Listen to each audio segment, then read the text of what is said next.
Greetings. I welcome you back all to this video session.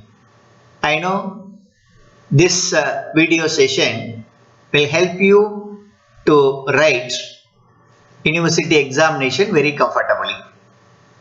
As you know, Anna University decided to conduct end semester examination for final year students, which is starting from September 22nd to September 29, 2020.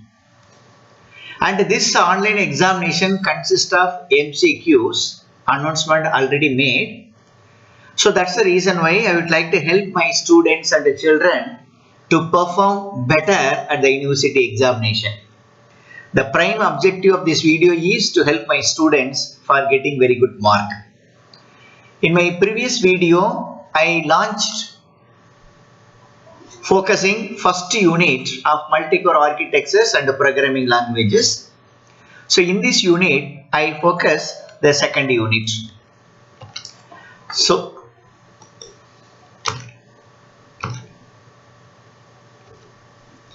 as far as second unit is concerned, it's a parallel programming challenges.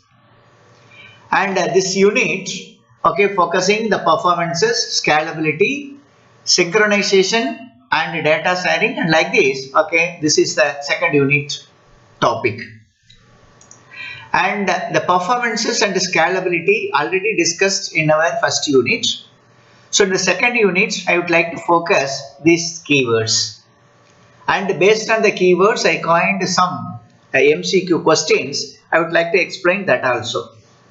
The purpose of highlighting these keywords and explaining keywords is to understand and remember the concept, so that when seeing MCQ questions, you can apply your common sense and analyze the questions, and you can give a correct answer effectively.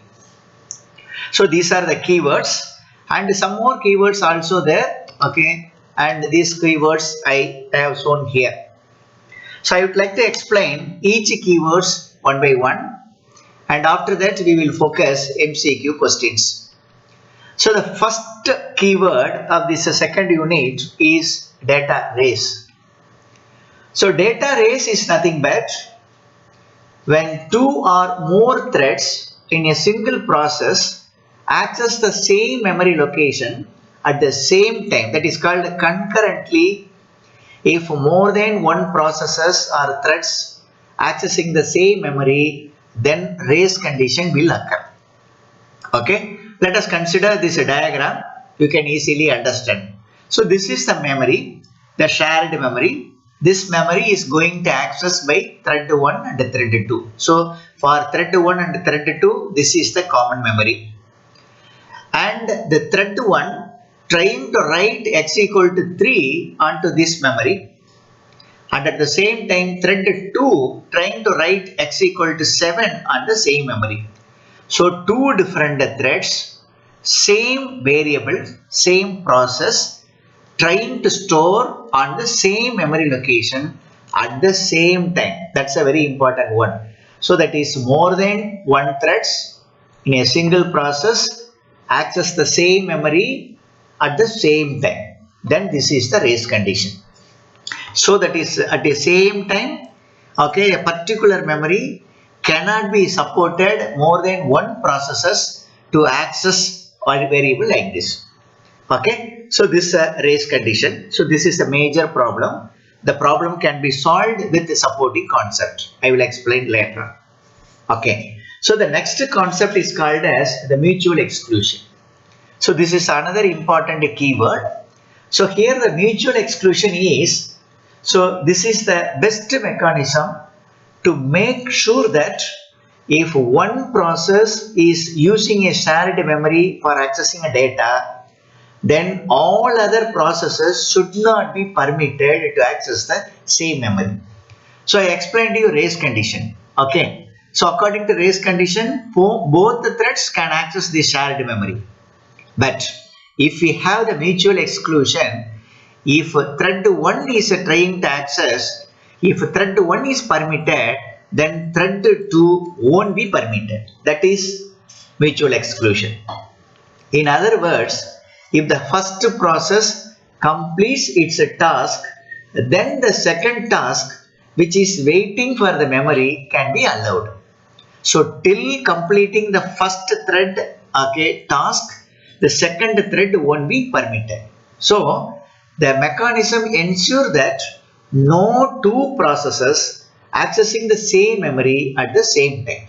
Okay, so the fantastic facility of the mutual exclusion is tens of threads can access at the same time of the particular memory, but mutual exclusion won't permit all the threads, but it will permit any one of the threads. So that is the advantages of mutual exclusion. So because of mutual exclusion, the race condition is solved. The race condition problem is solved. Okay, third keyword, synchronization lock.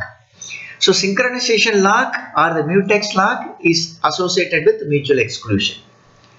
The synchronization lock is nothing but, let us consider the first thread locks other threads to access the same memory till it completes its job. For example, if thread 1 wanted to access this memory, so at the time thread locks all other threads to access the memory. This is called synchronization lock. How it is possible? For this purpose, one mechanism called lock. So thread 1 acquire lock. That means if acquired lock means the thread 1 becomes owner. Once it becomes owner, then owner has the right to access the memory. At the same time, owner can block other threads and all, because the particular thread has lock. So lock is the mechanism.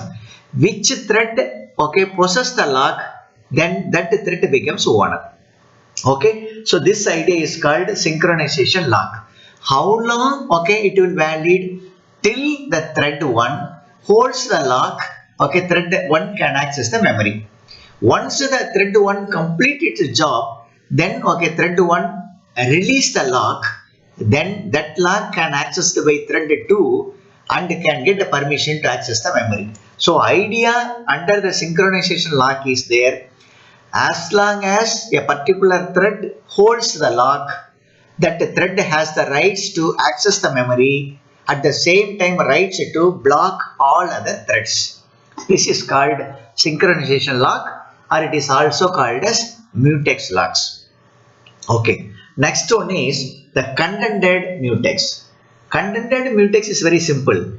For example, consider thread 1, thread 2, thread 3 and thread 4 tried to access the lock for accessing shared memory.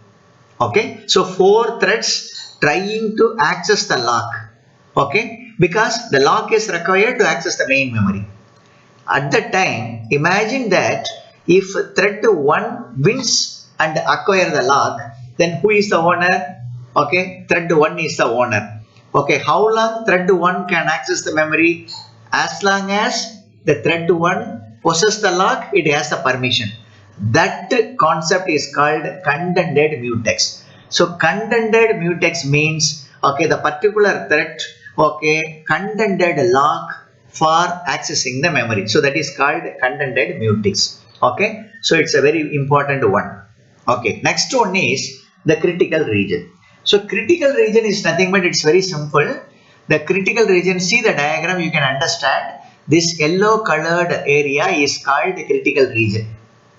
What is the purpose of critical region? The critical region or the critical section is called as code segment. The word is very important, code segment. Sometimes in a university examination they may refer code segment also. So critical region, critical section, code segment, all are the same. Here the code segment, it's a shared variable idea. What is the meaning of shared variable? Only one process can execute in its critical section. Execute means any type of processing. For example, so thread 1, imagine that enter the critical region and the thread 1 can perform, for example, addition, multiplication, subtraction, any task.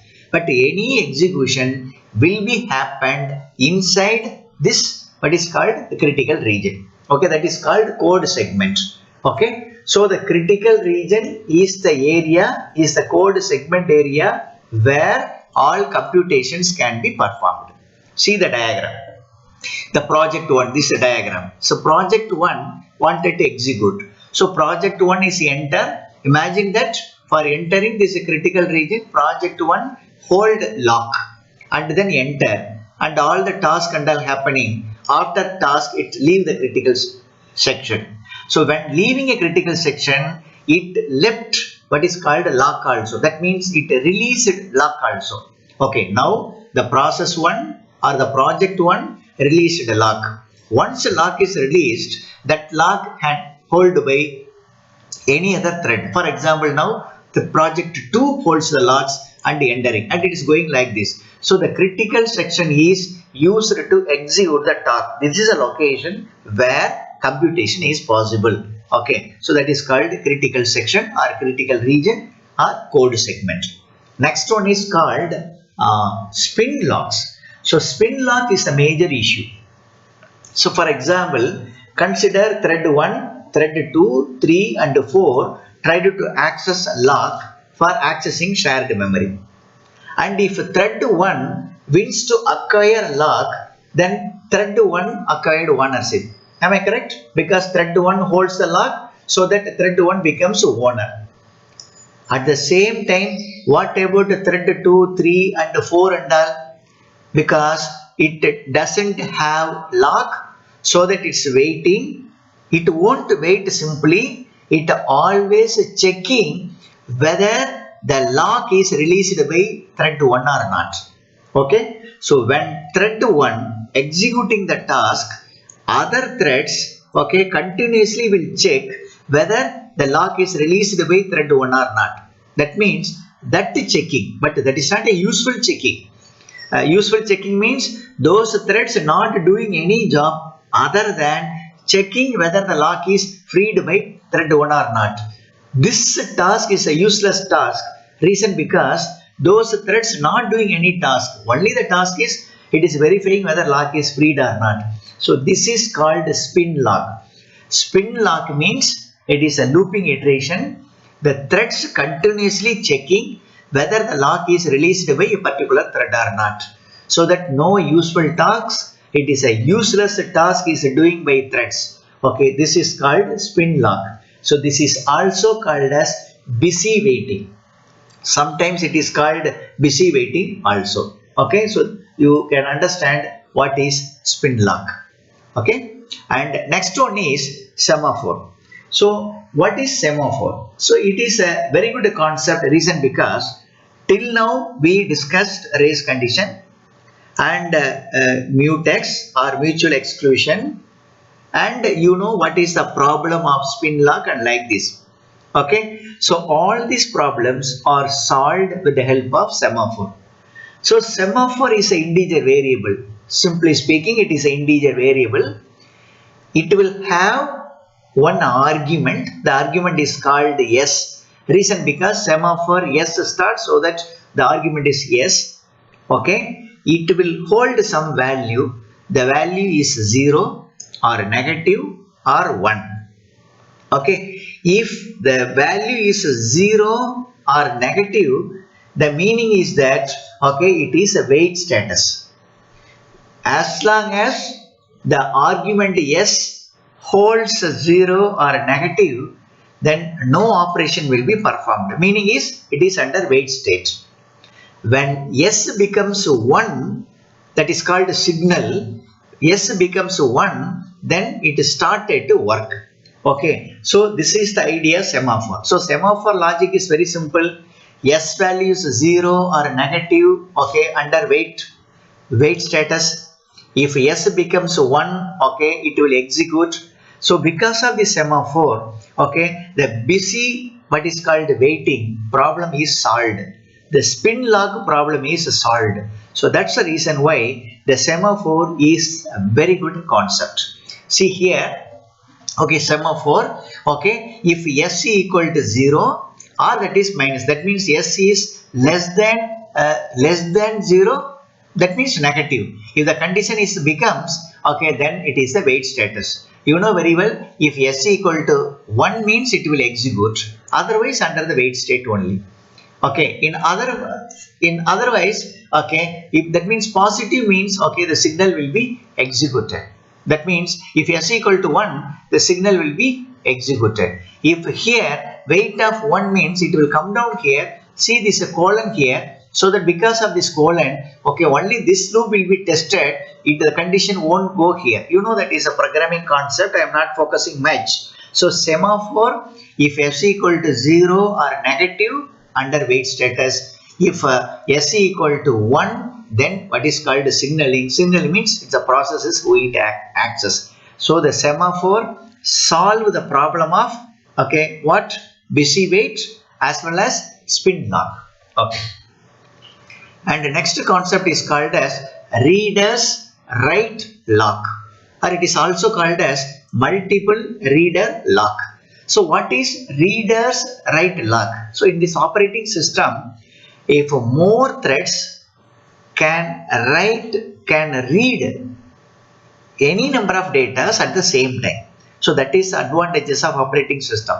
I repeat, so in this operating system, any number of threads at the same time from the same memory location can read. The problem is cannot write. If you wanted write, only one thread is permitted. If you wanted to read, more than one threads are allowed. That's the reason why it is readers. Okay. And okay, writer means only singular. So that's writer. Readers lock means more what is called threads can read the data. Writer means only one thread can write. Okay, that is called readers writer lock, or multiple reader, okay, single writer lock. Both are the same. This is the one of the concepts. Next one is deadlock. So deadlock is a major issue. Okay, this problem wanted to solve. I would like to explain with this diagram. See this diagram. Okay, deadlock. So you know very well. Okay, if lock means the particular resource is ready to access. Am I correct? So as far as the process A is concerned, the process A locks what is called a table with the lock, so that process A has the rights to access the table. See this side, okay, process A wanted the table B. Okay, it is requesting. Here one small condition is the process A can be executed provided or can be executed with the help of table A and table B.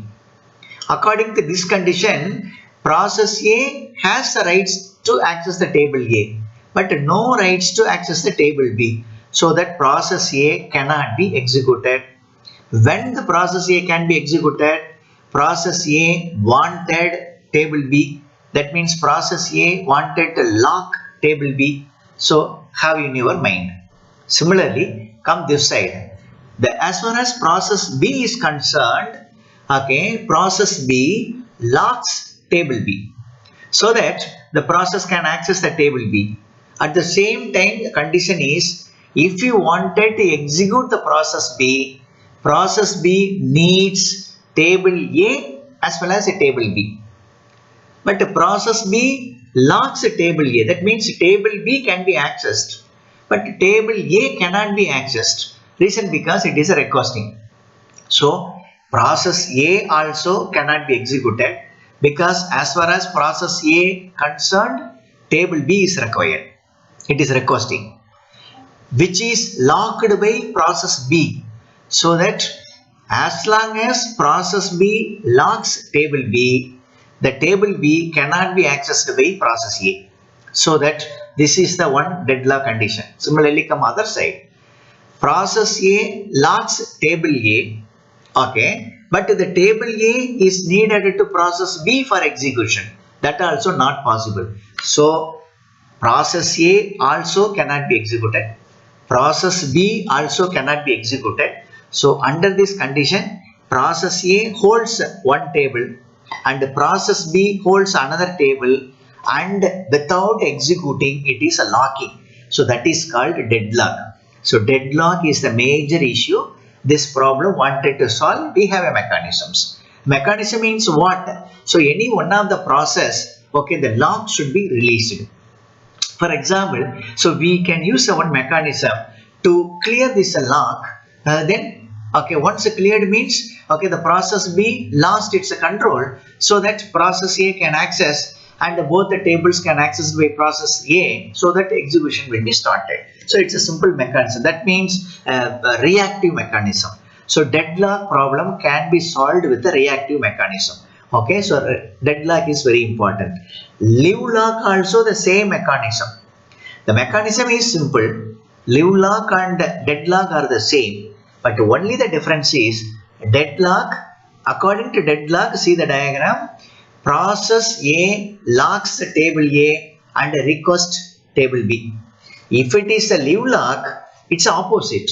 Process A locks the table B and request process table A. And like this, only thing is ulta, but the status and all same. So as far as what is called the OS is concerned, deadlock and livelock are the same problems or the same issue. Okay, and the next one is starvation. The starvation is the major issue.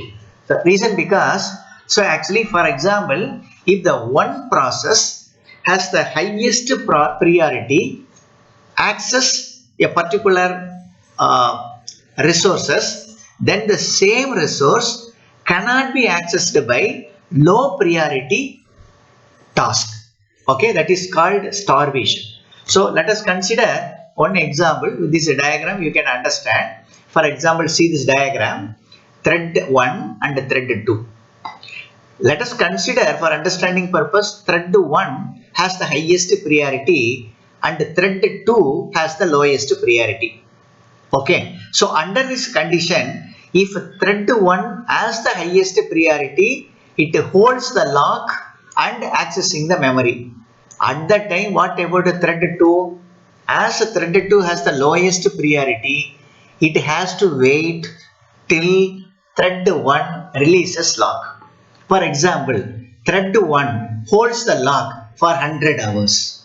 What about thread 2? Thread 2 has to wait because no other option, because thread 2 has the lowest priority than thread 1. So this is called starvation. So starvation is the major issue.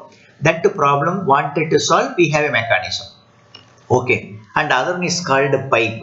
The pipe is nothing but very simple. This is the mechanism, okay, to transfer the data between the processes. For example, process A has a one file and the file should forward it to process B. For transferring the file, okay, we can use a pipe. So in the operating system, pipe is the mechanism used to transfer bulk volume of data from one process to another process. If at networking, you are called as bandwidth.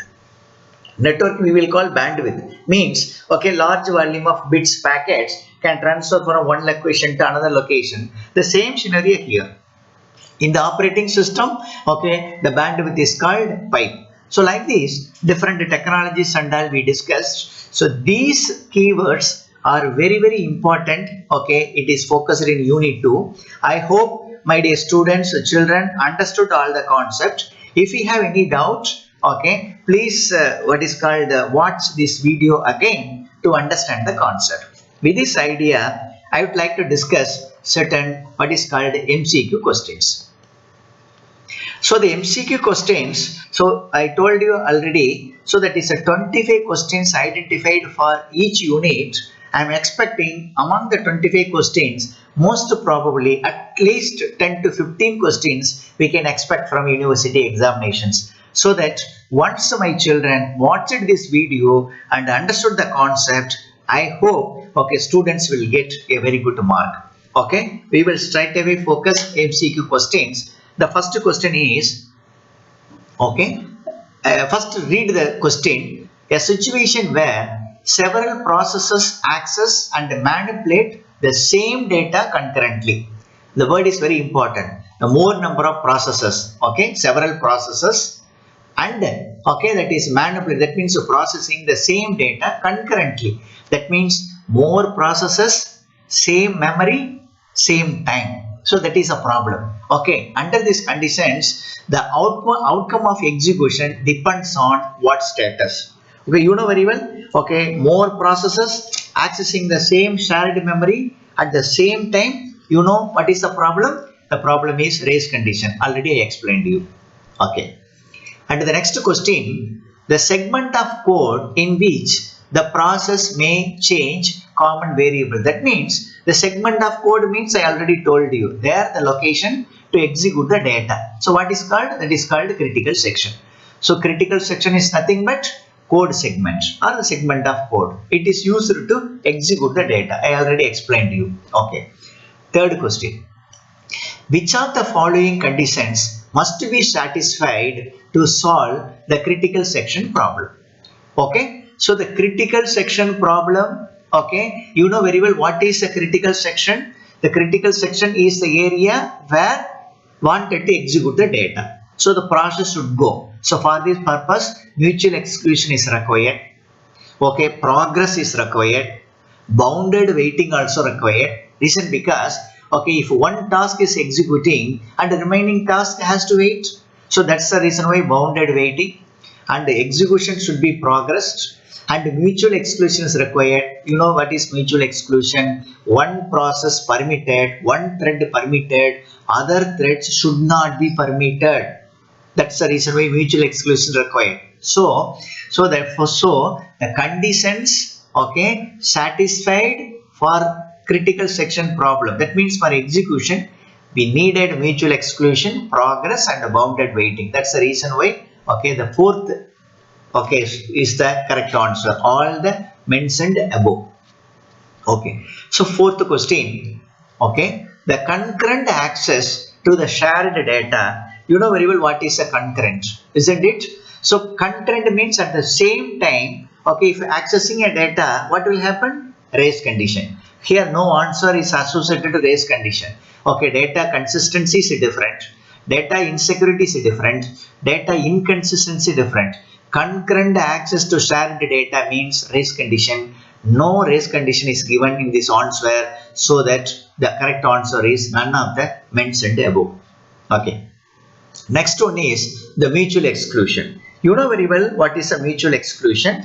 The mutual exclusion is the mechanism to permit a one process or one thread to access the memory. Okay, see here, if a process is executing in a critical section, then no other process must be executing in that critical section. Is it true? If a process is executing in its critical section, then no other process must be executing in the critical section. Okay, it's a mutual exclusion. Okay, next point is, if a process is executing in its critical section, then other processes must be executing. No, if one process is going, other process should not be permitted. Okay, if a process is executing in a critical section, then all resources of the system must be blocked. Then all resources of the system must be blocked. No. Okay, so none of the mentioned. Which is the correct answer? Okay, seems to be the first answer. Mutual exclusion implies if a process executing in its critical section, then no other process must be executing in the critical section at the same time. The word is very important one. No other process must be executing in the critical section at the same time. At the same time is missing, so that I am selecting this answer. Understand me? So here at the same time, that word is here and this is the answer. So sometimes question may be confused like this. So my dear children, please go through the questions thoroughly, understand and select the answer. Okay, as at the same time word is missed, so that I am not selecting, because this definition is not 100% correct for mutual exclusion, so that I selected this answer. Okay. Sixth question. Semaphore. You know very well, I told you already, semaphore is what is called the variable, isn't it? So that is an integer variable. I already explained to you. Okay. Name the atomic operation in a semaphore. I told you semaphore, wait is there, signal is there. So here, okay, answer is wait only. So no signal. Signal there, okay, you may select that also. Okay, here wait. Okay. Next question. The wait operation of the semaphore, okay, is basically wait operation. Wait operation means, okay, that is a wait function only. Is selected here. Spin lock. What are spin lock? The spin lock I already told you. Okay, so 9th question, no? Spin lock already told you. The purpose is, okay, unwantedly wasting its time to check the lock status. Where is that one? This one. Thread remains active to check lock status and it is performing useless task because it's not idle. If idle means the CPU cycle won't be wasted, but the thread is still running, so thread is using that CPU, but the purpose is for checking the lock only. So that's the reason why it called useless task. Okay, so that's fourth is, this is the correct answer. And the 10th question, what is the main disadvantage of spin lock? So, okay, you know very well the disadvantage. Okay, what is that? Busy waiting. Busy waiting is the disadvantage. That means it continuously wasting CPU cycle. Okay. 11th question, the signal operation. Okay, the signal operation of the semaphore basically works on the basics of what? Signal operation means the signal operation is used to wake up the threads for execution. Understand? So that is a wake up. If S equal to 0, semaphore S equal to 0 means wait. S equal to 1 means it's a wake up signal. So the thread will be executed. That's the reason why, okay, wake up. And if the semaphore value is negative, it is a waiting. Am I correct? So that is magnitude is the number of process waiting on the semaphore. It is correct, no? If negative or even 0 is negative, the same answer. Is 0 means also same answer. This one. Okay. Then starvation. You know very well what is a starvation. Long time, low priority task has to be waited. Okay. The first answer. I think first correct now. High priority processes keep executing, continuously executing, and low priority process indefinitely waiting. This is a major issue. Okay, we have a technology to solve the problem, but this issue is called starvation. Okay. Next one is, what will happen if a non-recursive mutex is locked? See, the answer question is very important. Mutex is locked means what? Deadlock. Mutex is locked. Mutex, you know very well. So what is a mutex? Any one of the threads can be permitted to access the memory. Am I correct? For example, 10 threads trying to access the memory, mutex will permit any one of the threads to access the memory. How it will permit? Because that thread will hold the lock. You know the concept. If that mutex is locked, then who will permit the threads to access? Nobody will permit it. So all threads have to wait. No task will happen. That is called deadlock. So it's a very, very important question. I hope, okay, this type of question may come. Okay. What is semaphore? You know very well, semaphore is a variable. Okay, that is semaphore. Okay, what is that? Multiple processes. It can be accessed from multiple processes. Okay, semaphore. Okay. 16th question. What are the two kinds of semaphore? Okay, I told you S equal to 0 or S equal to 1. It is by counting it will execute. So it's a binary. Okay, this is the correct answer. Then what is a mutex? You know, real mutex is a mutual exclusion. It must be accessed from only one process. You know, correct now? So that is only one process will be accessed, will be permitted to access which one? Shared memory or resources.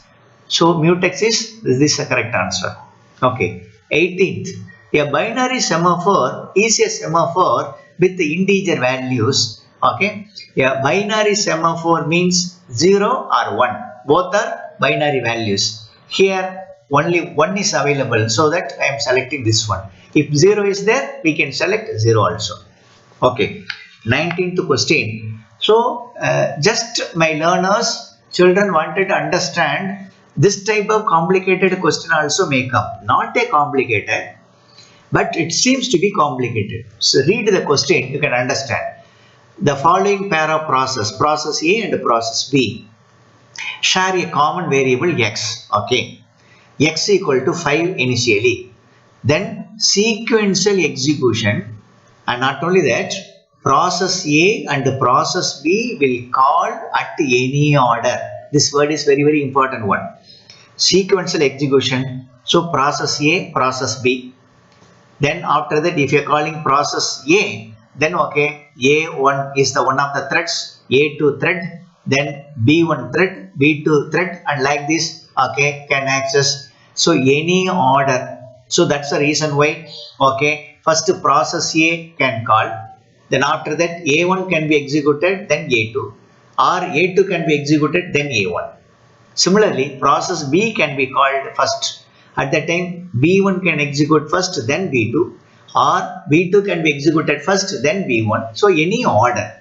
So under this condition, see the question, how many different values of x are possible after both what is called process A and process B finish its execution? Okay, so how many different values you will get? Any idea?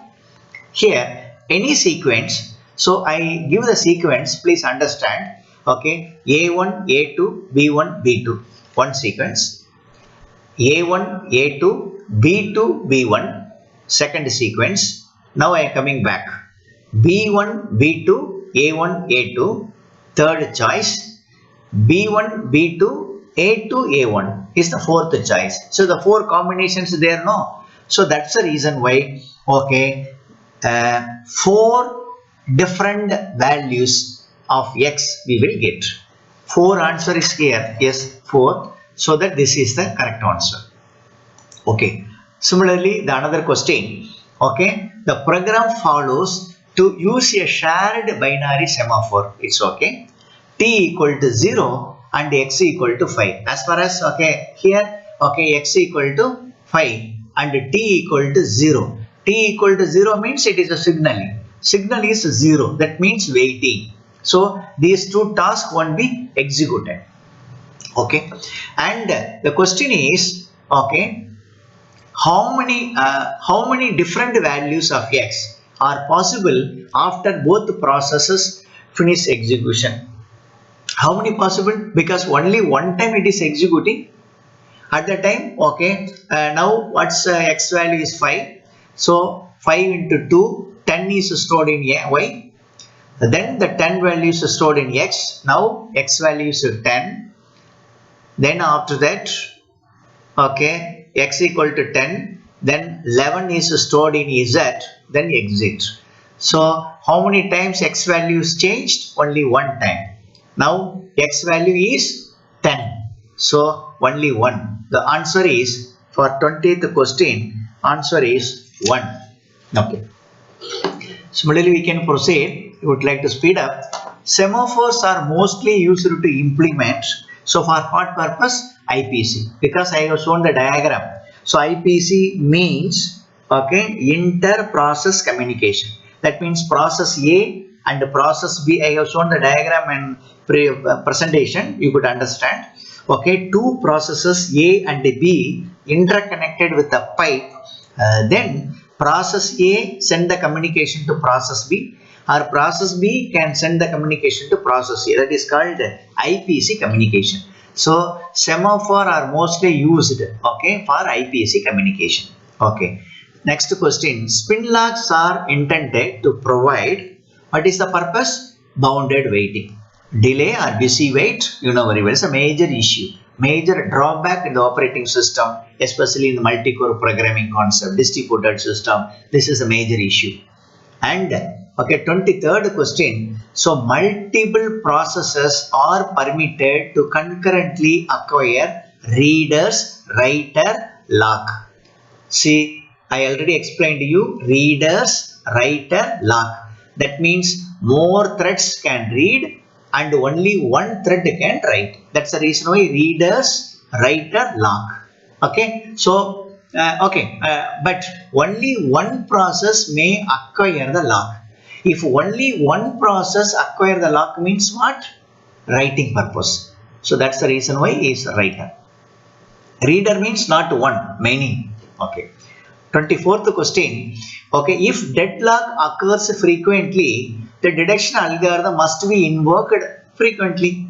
Reason because, okay, whenever deadlock occurs, the deduction algorithm will deduct that deadlock so frequently. Last question. The inter-process communication IPC mechanisms are what is called? I already told you, inter-process communication, number of threads between threads pipes, then through the pipes message can be forwarded. That means files can be transferred. So IPC mechanism, okay, threads, pipes, message passing. Not other. So this is the correct answers. So my dear children, so we identified 25 questions and I hope I explained. I hope you will understand. If you have any doubt, okay, that you watch this video again and again so that you will get a clear understanding and you can perform better in your university examinations. My dear learners, thank you very much for watching this video. If you like, please subscribe my channel as well as give your like button.